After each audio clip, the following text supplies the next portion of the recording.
O vídeo de hoje vai ficar um pouquinho grande, mas assista até o fim, porque hoje você vai aprender tudo sobre linguagem simples.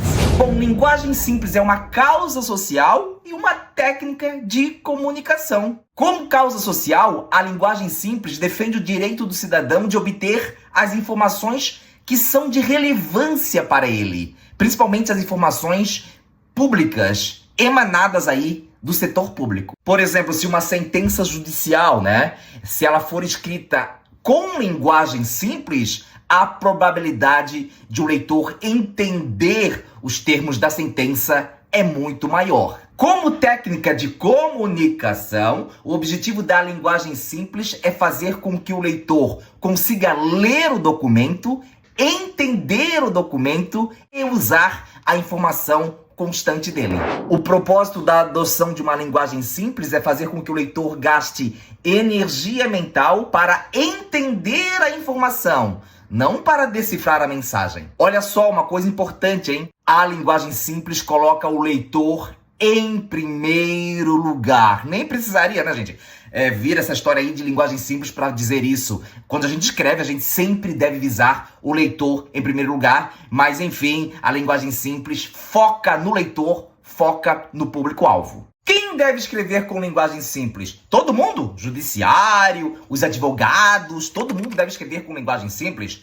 Atenção!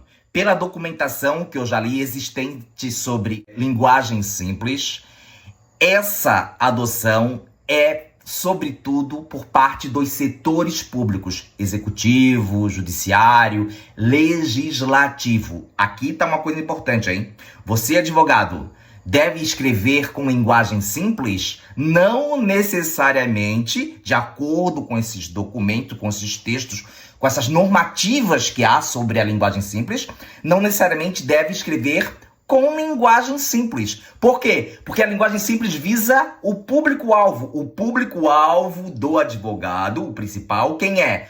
O judiciário, é o juiz. O juiz compreenderá o que o advogado dirá. Então, o advogado não tem de ter essa preocupação total de escrever com linguagem simples. Atenção! Isso não quer dizer que o advogado não tenha de escrever com linguagem clara, né? O advogado tem de escrever com clareza. Mas sobre isso eu já falei aqui no Instagram, tá?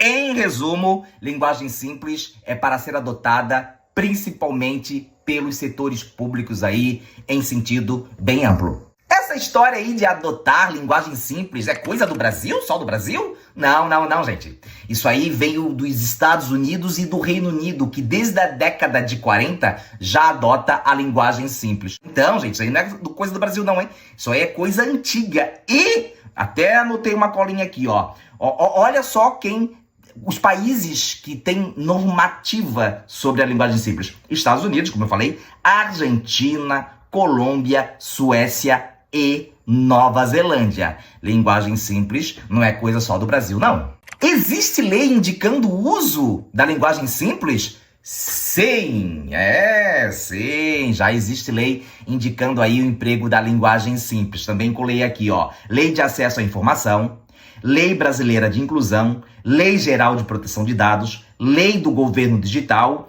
e a Lei de Direitos do Usuário de Serviços Públicos, Lei 13.460 de 2017. Essa última lei, ó, a Lei de Direitos do Usuário de Serviços Públicos, expressamente ali prescreve que as normas em geral, os documentos em geral do setor público devem ser escritas por meio de linguagem simples. E agora, uma novidade. A ABNT lançou em julho agora de 2024, uma norma sobre linguagem simples, pessoal. É a ABNT 24, NBR 24495-1, originária lá da norma da ISO que leva o mesmo número. Então já existe a ABNT versando sobre linguagem simples também. Tá, professor, mas como escrever em linguagem simples? Vou passar agora 10 orientações que eu peguei mesclando informações de vários documentos, tá? Do manual lá da Prefeitura de São Paulo, um manual bem legal, da ABNT. Então vou trazer aqui 10 orientações que eu acho importantes para você escrever documentos em linguagem simples. Vamos lá? A primeira orientação é evitar o uso de siglas, jargões e termos técnicos. Vai escrever uma sentença e vai lançar lá um termo técnico? Então, explique o termo técnico entre parênteses. Explique a primeira ocorrência da sigla entre parênteses, ok? A segunda orientação, não use palavras difíceis para o seu público. Para que usar outro sim, se você pode usar igualmente? Outra orientação, escreva frases curtas, que são mais objetivas, mas varie o tamanho para dar ritmo. Isso eu peguei da ABNT, tá? Eu achei interessante que a ABNT aí trouxe a questão do ritmo que eu tanto exploro aqui no Instagram e nos meus cursos. Outra orientação, escreva frases na ordem direta. Olha só, na legenda eu vou explicar tudo isso aqui pra você, tá? Vou explicar como você do judiciário vai aplicar essas normas aí no dia a dia, na prática. Então, escreva frases na ordem direta, use títulos e subtítulos curtos para facilitar a varredura visual. O leitor bateu o olho e já compreendeu mais ou menos do que o documento trata. Outra orientação, use elementos visuais, como diagramas, tabelas e gráficos. Esse uso pelo judiciário ainda está muito incipiente, né? Vamos ver como é que isso aí vai desenrolar, como é que o judiciário pode usar aí o Vigioló nas suas decisões. Outra orientação é use marcadores de tópicos quando precisar separar informações dentro de um parágrafo. É usar tópicos. O autor diz que A, B e C, em vez de dizer aí direto, numa frase só, o que o autor disse. Outra orientação, seja consistente. Utilize as mesmas palavras para o mesmo significado. De novo, na legenda eu vou trazer um exemplo dessas orientações para você do judiciário usar nas suas decisões. Evite intercalações. Intercalações são terríveis, né?